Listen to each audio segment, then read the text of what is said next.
हाथों में तख्तियाँ, कैंडल और मशाले भी। ये पिछले 23 मई को शहर के युवा व्यवसायी यश चौथवानी की दुर्घटना में मौत हो गई थी।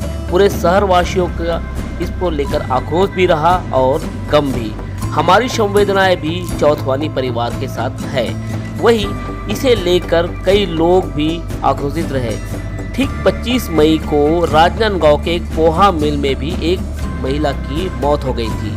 2 भागों में एक महिला घर कट के वापस गई थी। इसे लेकर ना कोई तख्तिया है ना कोई कैंडल। अब इसका परिवार गमजदा है। इसको लेकर ना कोई कैंडल लेकर आगे बढ़ेगा और ना ही कोई तख्तिया, ना ही कोई फ्लैक्स। अनुपा यादव की मौत को पूरा 1 महीना हो चुका। कोई जनप्रतिनिधि यहाँ तक नहीं गया। हमने जब पहले पूछा था तो उनका जवाब क्या था? क्या अब भी उनके पास समय नहीं है? सुने उनका जवाब क्या है। वो मशीन में पोहा बनाती थी। अच्छा, तो उसको ट्रेन थी कि अनट्रेन थी, क्या थी? ये अकुशल उसमें आते हैं। अच्छा, अकुशल श्रमिक बोल लो। मैं भैया 23 तारीख के घटना में शायद आप ठीक बोल रहे हैं, लेकिन हम लोग इस घटना में शायद इतना व्यस्त थे और आप अभी अगर बता रहे हैं ये हमारे संज्ञान में भी आए और अगर इसके बाद ही मैं उसमें डिटेल लेके जो भी घटना घटित है उस पर भी हम लोग कार्रवाई की मांग करेंगे। जानकारी आने पर, चूंकि जानकारी जब आती है तभी कुछ अपन आगे बात करते हैं। अब वो घटनाक्रम हुआ है, उसमें क्या कार्रवाई हुई मुझे नहीं पता। आप पहले व्यक्ति हैं जो प्रश्न कर रहे हैं, पर आपने यदि बताया है तो निश्चित रूप से आपको इसका मैं जानकारी लेके और संबंधित पूरी, जब तक के हमको जानकारी ना हो कि कार्रवाई और घटनाक्रम क्या है तब तक के हम अभी नहीं बोल सकते। और आप बताने वाले पहले व्यक्ति हैं, अभी आपने बताया तो निश्चित रूप से आगे हम उस पर कार्रवाई की मांग करेंगे। यदि गलत है तो निश्चित रूप से उसके खिलाफ भी कार्रवाई की जाए और संबंधित को जो है उसको न्याय दिया जाए। देखिए, ये कांग्रेस, बीजेपी या किसी दल या समाज का ये विषय नहीं है। आपका सवाल बहुत अच्छा है और निश्चित रूप से आज यश चौथवानी के माध्यम से जिस तरीके से जो घटनाएं हो रही है और जहां पर न्याय की अगर जहाँ जरूरत है और न्याय उस परिवार को नहीं मिल रहा है, तो निश्चित रूप से आज के इस न्याय मार्च के माध्यम से जहाँ सारे वर्ग के लोग सम्मिलित हुए हैं, ये एक संदेश दे रहे हैं कि भविष्य में अगर किसी भी प्रकार का चाहे जो भी दुर्घटना हुआ या होगा तो निश्चित ऐसा मेरा मानना है कि सारे लोगों को उस न्याय के साथ खड़ा होना चाहिए। कोई जब अपना खोता है, कहीं ना कहीं सिंधी समाज संगठित होके आई है उसका साथ देने सब आए हैं। अगर उनको भी जस्टिस नहीं मिल रहा है, निश्चित रूप से अगर हमसे संपर्क होता है या हमारे पास आते हैं तो हम उसके लिए भी प्रयास करेंगे। क्यों नहीं, एक फ़र्ज है। अगर किसी औरत के साथ ऐसी घटना है तो मेरा भी फ़र्ज है, मैं उससे मिलूंगी और उसके लिए भी प्रयास करूँगी। नहीं, उनको उस पर क्यों मुखर होके नहीं आए आप लोग? नहीं, तो उसके लिए देखिए, सुनिए, व्यापारियों के लिए हम लोग अगर मान लो हम लोग सजग हैं तो ऐसा नहीं कि हम मजदूरों के लिए हमारे मन में कोई पीड़ा नहीं है या कोई वो नहीं है। जो न्यायिक तरीके से जो उनके साथ जो कार्रवाई होनी है वो होगी। एक के लिए आंदोलन, दूसरे के लिए कार्रवाई नहीं, देखो अब आंदोलन कैसे होगा बताओ ना। या तो उसके परिवार के लोग आए चैम्बर के पास में, उनसे मिलें और अपनी बात रखें कि भाई ऐसा ऐसा हुआ है काम के समय में। अब वो क्यों हुआ है, किस लापरवाही की वजह से हुआ है, ये सारी चीज़ें जानना ज़रूरी है। और ये बात हमारे तक अभी तक आई नहीं है, सिर्फ पेपर में पढ़ा है हमने, है ना। तो न्यूज़ तो फ्लैश हुई है और जानकारी मिली है और उस पर कार्रवाई, जो श्रम विभाग की कार्रवाई है, पुलिस की कार्रवाई है, वो जिस प्रोसेस से चल रहे हैं वो चालू है। अब हम आपके संज्ञान में दे दिए, अब आप क्या करेंगे? नहीं, अगर मान लो ऐसा कुछ होता है और अगर मान लो व्यापारी के साथ में अगर कुछ नहीं होता है, अगर कोई कार्रवाई नहीं हो रही है, दंडा भाई उसको अगर मान लो पेनाल्टी लगेगी या क्या, भाई एक्सीडेंटल हुई है डेथ, जानबूझ के तो उसका मर्डर किया नहीं गया, तो जो उसके लिए जो उचित कार्रवाई होगी वो उसको स्वीकार करेगा। ऑन कैमरा ये बोर्ड देखिए, इस बोर्ड में जो नाम होता है जिस योजना का, उसमें उनके परिवार का नाम अंकित होता है। तो नाम अनुपा यादव, पति का नाम विदेशी यादव। ये बोर्ड है। अगर इस बोर्ड में किसी प्रकार की गड़बड़ी हो तो उसे फिर से लिखा जा सकता है या सुधारा जा सकता है, लेकिन इस बोर्ड में जो नाम है वो इस दुनिया से ही रुखसत हो जाए तो उसके परिवार को उस दुख से उबरना बहुत मुश्किल नहीं, नामुमकिन हो जाता है। तो हम बात कर रहे हैं अनुपा यादव की। आज से ठीक 1 महीना पहले जब वो घर से निकली थी तो अपने बच्चों को और अपने बच्चों के हित और परिवार के लिए रोजी रोटी के लिए निकली थी, और जब शाम के आई तो 2 भागों में आई। तो वो बच्चे हैं, उन्हीं से बात करते हैं, उनके पति हैं, उनके 2 बेटियां भी हैं अनुपा की। तो सबसे पहले उसके छोटे बेटे से बात करते हैं। बेटा नाम क्या है आपका? शिवा यादव। शिवा यादव। मम्मी कहाँ गई, मालूम कर है कुछ? नहीं मालूम है। नहीं। अच्छा, अभी मम्मी की याद आती है आपको? नहीं आती। कितने दिन से नहीं देख लो आप? नहीं जाते। स्कूल जाते हो? कहाँ पढ़ते हो बेटा? कितना दूर है यहाँ से? वहाँ पर। अच्छा, तो आप देखिए कि जैसे मैंने बात शुरू किया, बच्चे की आग भर आई है, इसके आंसू पोंछने वाली वो नहीं रही। चलिए हम उससे और बात करते हैं। आपका नाम क्या है? पायल यादव। आप बड़ी हो बेटा? हाँ। क्या करते हो अभी आप? घर में रहती हूँ। तो अभी जो हम आके देख रहे थे, आप बर्तन मारते, कभी बच्चे बर्तन मारते थे इसके पहले कि और सीखते थे, या अभी मम्मी के जाने के बाद से शुरू कर दिए? सीखती थी। और अभी करती हूँ। पहले खाना वाना कौन बनाता था? मैं बनाती थी। और अब? अच्छा, ताकि मम्मी काम में जा सकते हैं। हाँ। चलो ठीक है। एक और भी है, आपका नाम क्या है बेटा? पलक यादव। पलक यादव। बेटा पढ़ाई करते हैं आप? अच्छा, तो अभी आप ठीक है, आप हम आपसे बात कर रहे हैं। मम्मी की याद आती है? आप सामने आ जाओ। मम्मी की याद आती है? बहुत आती कितना दिन हो गया बेटा मम्मी को गुजरे, आज मालूम चला है? है। 1 महीना। 1 महीना हुआ है ना। तो अभी कभी मम्मी को ये करके, अब आप 2 बहनें हैं, 1 भाई है, कैसे करते हो आप काम? मैंने जो करके करते हैं। चलिए, तो निश्चित है कि ज़्यादा बोल नहीं सकते। आप इधर थोड़ा आ जाइए। आप विदेशी रिश्तेदार हैं? जी विदेश जी। बताइए, आज 1 महीना हो गया अनुपा जी को गुजरे, तो अब उसके बारे में परिवार कैसे चल रहा है, आप क्या करते हैं? मजदूरी करता हूँ,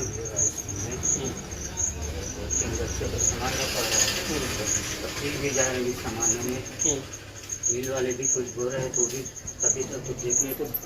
अच्छा, मैं सीधा साफ तौर पे बात आपकी वहां तक पहुंचाऊंगा जो हमारे दर्शक देखेंगे। हमारी पूरी टीम आई है, स्पष्ट बताइएगा विदेशी जी कि 1 महीना हुए अनुपा जी का गुजरे, कौन कौन मिलने आया था आपसे? कोई नहीं आया। किसी राजनीतिक दल के लोग आए थे? नहीं। कोई आपका पार्षद या कभी आया? पार्षद एक ही दिन बस आया था। कब आया था? वही मतलब कार्यक्रम के लास्ट दिन। और उसके बाद? नहीं, कोई नहीं आया। अच्छा, आपके जो मिल में जो घटना हुई थी आपकी पत्नी की, उस दिन आप कहाँ थे?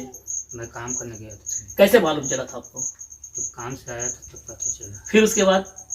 गया मैं वहाँ, देखा लेटे हुए थे निकाल से। अच्छा, वो जो अब उसके बाद जो आपके जो कंपनी में आपकी पत्नी जो कंपनी में काम करती थी, उनके सेठ आए कभी घर? नहीं, कभी नहीं आए। नहीं आया। नहीं, उसके बाद मतलब घटना के टाइम नहीं आया। उसके बाद जब कार्यक्रम वगैरह हो रहा, कार्यक्रम हुआ था बस उसके एक लास्ट दिन आया था बस। तो कुछ मदद वगैरह की आपकी? नहीं। मतलब कुछ पैसे वगैरह दिए कार्यक्रम के लिए? 25,000 बस दिया था। हाँ। जिस दिन घटना हुआ उस दिन। हाँ। और एक दिन जो दीक्षा था उस दिन। हाँ। 5,000 दिया। मतलब कुल मिला के 30,000 रुपए। हाँ, फिर अब उसके जो आप 3 बच्चे को पालना है, घटना इतनी बड़ी थी, उसको कंपनसेशन मतलब जिसमें जो मिलता है उसमें कुछ बात हुई कोई? नहीं। क्या बोलते हैं वो सेठ जी आपके? सेठ जी बोलते हैं जो कोर्ट बोलेगा वही दूंगी बोल रहे बस। अच्छा, जो कोर्ट से ऑर्डर आएगा ऐसा उनका कहना, उसे दे दूंगा, नहीं तो? हाँ जी। नहीं, उसके बाद ऐसी कोई बात अच्छा, नहीं। आपके पास पुलिस जो होगी लिखा पढ़ी कुछ रखे आपने? हाँ। क्या बोलते हैं पुलिस वाले, क्या बोलते हैं? कुछ नहीं बोला। कुछ नहीं बोलते हैं। अब आप क्या चाहते हैं? मैं चाहता हूँ बस मेरे को इंसाफ मिले, मेरे बच्चों का भविष्य बने बस। ठीक है। अब मैं फिर स्पष्ट पूछ रहा हूँ, हमारे विधायक, हमारे पार्षद, महापौर, पुराने महापौर, सांसद या आपके मतलब समाज से कोई कभी आया है, बड़े नेता में से? नहीं, कोई नहीं आया। कोई जनप्रतिनिधि वगैरह कोई कभी पूछने आया है? नहीं, नहीं। तो साफ तौर पे देखिए कि आज 1 महीना हो रहा है, ना कोई सूद लेने वाला, न है इसको संभालने वाला। 3 बच्चों के सहित विदेशी का नाम अब अपने परिवार को जुगाड़ करने में लग गया है। नाम विदेशी जरूर है, लेकिन देसी लोग भी यहाँ फटक नहीं रहे हैं, ना शहर के ना गांव के। यहाँ की पार्षद या पार्षद के पति एक बार आए, कहते हैं मालिक भी आया, मात्र 25,000 रुपए दिया और उसके बाद 5,000। अब विदेशी का कहना है कि आपको जो भी जो नियमता रहेगा या कोर्ट का ऑर्डर होगा उसके तहत मिलेगा। तो देखिए इनके घर की कंडीशन, और हम उन लोगों से भी हम देखना चाहेंगे कि आप उनके परिवार को देखिए। अब मैं इसके घर की थोड़ी सी हालत के बाद मैं थोड़ा बाहर जाऊंगा, जो हमारी टीम आई है उससे बात करूंगा। लेकिन सबसे गौर करने वाली बात यह है कि जो कैंडल लेके थकते नहीं है लोगों को इंसाफ दिलाने के लिए, उनको भी ठीक है इंसाफ मिलना चाहिए। लेकिन इस परिवार का क्या उनकी कैंडलों में नहीं है, या कैंडल की फैक्ट्री बंद हो गई है, या कैंडल के लिए माचिस नहीं है? लगातार प्रोटेस्ट हो रहा है, लोगों ने सड़क चौराहा दुकानें सारी चीजें बंद कर दी है, और बंद करने के बाद लोग सड़कों पे आए। लेकिन सड़कों पे लिए आए तो उसके लिए जो सक्षम था, लेकिन उसका क्या होगा जो घर से ही असक्षम है। अब माँ नहीं है, 3 बच्चे हैं, और सबसे बड़ी बात है कि अभी हाल में ही एक घटना हुई थी कि ये यादव समाज की किसी महिला को मार दिया गया था, थाने में ऐसा बताया। उसके बाद पेपर में पद्म श्री फूलबासन यादव जी वो गई उनके पक्ष में, मधुसूदन यादव जी भी गए, यहाँ क्यों नहीं आए? अगर आप समाज की बात करते हैं तो चलो ठीक है, नहीं आए कोई बात नहीं, लेकिन वे लोग कहाँ गए जो लगातार पेपरों में छप रहा है कि हमको इसको इंसाफ दिलाना है, इसको इंसाफ दे के रहेंगे, इनको इंसाफ मिल जाना चाहिए। अगर नहीं होगा तो हम सड़कों तक जाएंगे, किसी भी हद तक जाके आंदोलन करेंगे, आंदोलन करके इनको इंसाफ दिलाएंगे। तो यहाँ उनकी नजरें इनायत क्यों नहीं होती? केवल इसलिए कि ये मजदूर है, केवल इसलिए कि ये गरीब है, केवल इसलिए कि ये कमजोर है। 3 बच्चों का क्या होगा अब आप खुद तय करें। हमारे कुछ साथी भी आए थे, उन्होंने भी देखा कि हम 1 महीने से लोगों से पूछा, जवाब सवाल करते रहे। अंकित जी बताए, आप आए, हम लगातार काम करते हैं, कैसा महसूस, क्या देख रहे हैं? क्या शहर में और भी घटनाएं होती है जिसके लिए पूरा शहर जनप्रतिनिधि एक हो जाते हैं, या तो फिर ये गरीब है इसलिए यहाँ पर कोई खड़ा नहीं हो पा रहा है ना। और भी हम इस मुद्दे में और भी विषय पे चर्चा किए हम शहर के वरिष्ठ लोगों से, तो उनका कहना है ये गरीब हमारे पास आए तब हम उनकी मदद कर पाएंगे।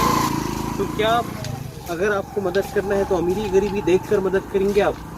चलिए, एकदम सही बोला कि अब इंसाफ भी अमीरी गरीबी को देखिए। हमारे साथ हमारे एक पत्रकार साथी भी आए हैं, रमेश निवल बालू जी, जो शहरों में बालू के नाम से जाते हैं। जी बालू जी बताइए कि आप क्या महसूस कर, इधर आइए थोड़ा सा सनलाइट इधर के, क्या महसूस कर रहे हैं? 1 महीने से देख रहे हैं हम तमाम प्रोटेस्ट देखे, अभी गिन के घर आए हैं, क्या देखते हैं आप? जब मैं आया यहाँ पे तो देखा कि इनकी एक बिटिया जो है वो बर्तन मांज रही थी और एक बेटी अंदर पे बैठी हुई थी। और जब इनकी माँ की मौत हुई थी, उसी एक मौत के दौरान 1-2 दिन के आगे पीछे में एक शख्स राजनांदगांव में जय चौथवानी की भी मौत हुई थी।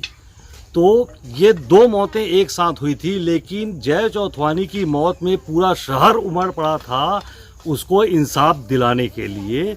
और ये गरीब बच्चों की माँ जिनको लोग बोल रहे हैं, ना उनको इंसाफ दिलाने के लिए कोई आगे आया, ना इनकी कोई सूद लेने आया। यहाँ पर ये प्रतीत होता है नेपोटिज्म कहीं न कहीं भारी पड़ रहा है। तो निश्चित तौर पे ये भाई भतीजावाद अब कानून से इंसाफ दिलाने के लिए भी किया जा रहा है। तमाम खबरें जो आप देखते होंगे, हो सकता है हमारी खबर उसी से लगी हुई है, लेकिन हम उन जगह तक जब पहुंचते हैं जहां तक लोग पहुंचना ही पसंद नहीं करते। अगर पहुंचना पसंद करते तो इस यादव परिवार तक आते, उनके दुख में शामिल होते। दुख में शामिल नहीं हो पाए, चलो इंसाफ दिलाने के लिए कागजी कार्रवाई करते, लेकिन किसी ने भी ये सूद नहीं ली।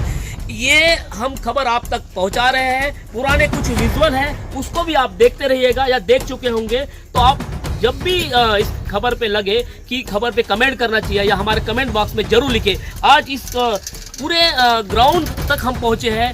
इस ग्राउंड तक पहुंचने के लिए हमने काफ़ी लंबा सफ़र नहीं किया, लेकिन 1 महीना जरूर लग गया है। 1 महीने में हम देखना चाहते थे कि लोग कहाँ तक इसमें काम कर रहे हैं। इस खबर को दिखाने के पीछे हमारा केवल और केवल इतना उद्देश्य है कि अमीर हो या गरीब, संविधान सबके लिए। अमीर हो या गरीब, कानून सबके लिए है। अमीर हो या गरीब, लोगों को मदद करने के लिए आगे आना चाहिए। लेकिन यहाँ फर्क नजर आता है। पूरे दौरान में हमारे रमेश बालू निवल जी रहे, अंकित श्रीवास्तव, श्रेयस वर्मा, ऐश्वर्या खोबरागड़े और मैं अखिलेश। आपकी कोई भी मैसेज हमें कमेंट बॉक्स में कर सकते हैं।